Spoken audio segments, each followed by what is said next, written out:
All right, everyone, welcome to my APA Foundations Part 1. Because we're starting Project 1 this week, and I wanted to give you a little bit of background on the importance of not only APA citations and why we cite, I wanted to use this video to also ground you in terms of why we cite, how do you avoid plagiarism, and just to kind of give you a couple of brief definitions of what can constitute plagiarism so you can avoid it. So let's just jump right in. And the first piece I want to get into is, why do we cite? But before we can even get into why we cite, let's talk a little bit about what APA is. And APA stands for the American Psychological Association, and what it is, it's a body of experts. It's an organization that has come together to pretty much provide those of us in the social sciences with the formats, the skills, the resources, the strategies that we should use when creating any kind of manuscript for publication. But it also helps us to provide the easiest, I think it's one of the easiest ways to provide credit where credit is due to the authors whose ideas we're borrowing from. So APA provides us with these guidelines, and it also includes some guidelines around the formatting of a document, the in-text citations, which is what we use to give credit to other authors that we're using their ideas, right? We're using other people's ideas, so we want to give them credit, and we do that through the use of in-text citations. And then how do we list those references at the end?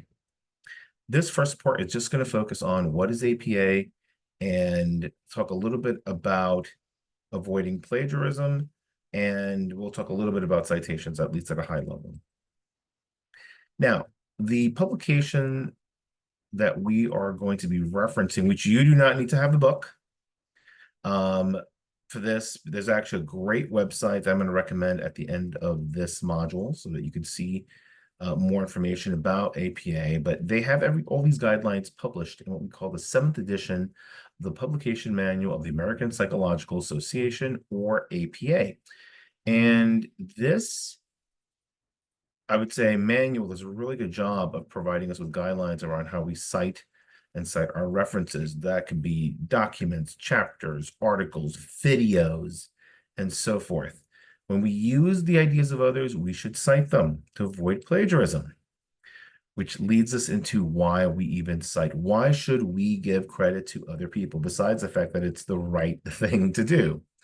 Well, as I said before, we use citations to give credit to the authors of ideas and the works that we are using in our own derivative works, right? You don't want to sit there, copy something from an article, and then pass it off as your own ideas.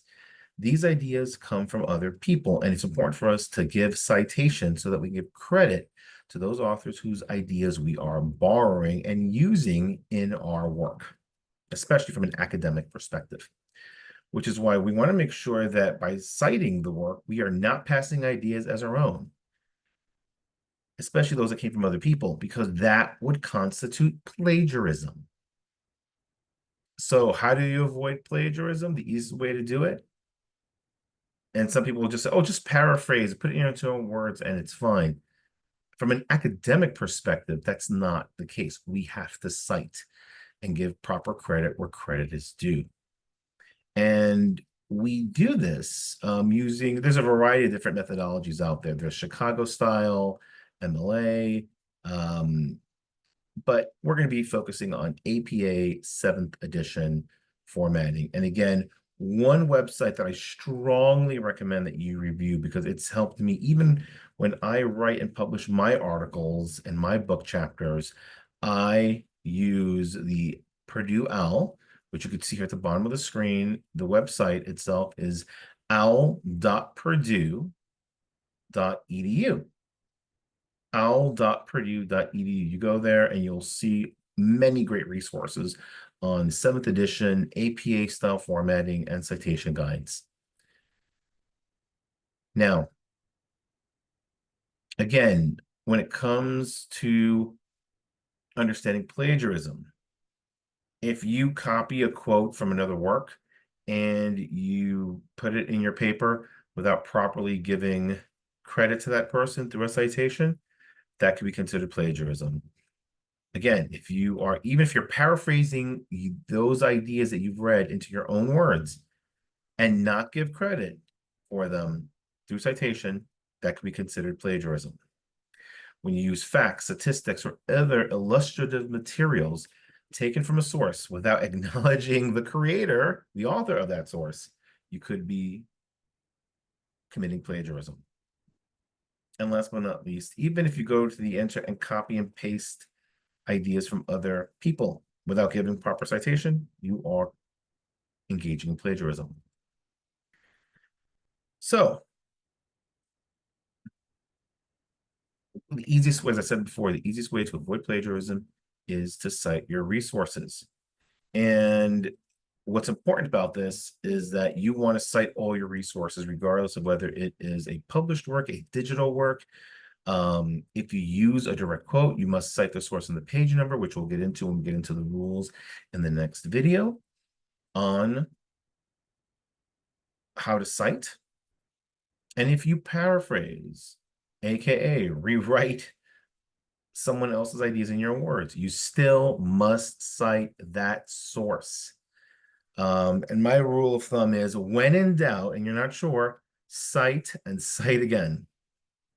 Again, I'm giving you the short version of the story here, but the key message I want to get across is that plagiarism is a serious issue, and we take it very seriously, not only in higher education, but as academics.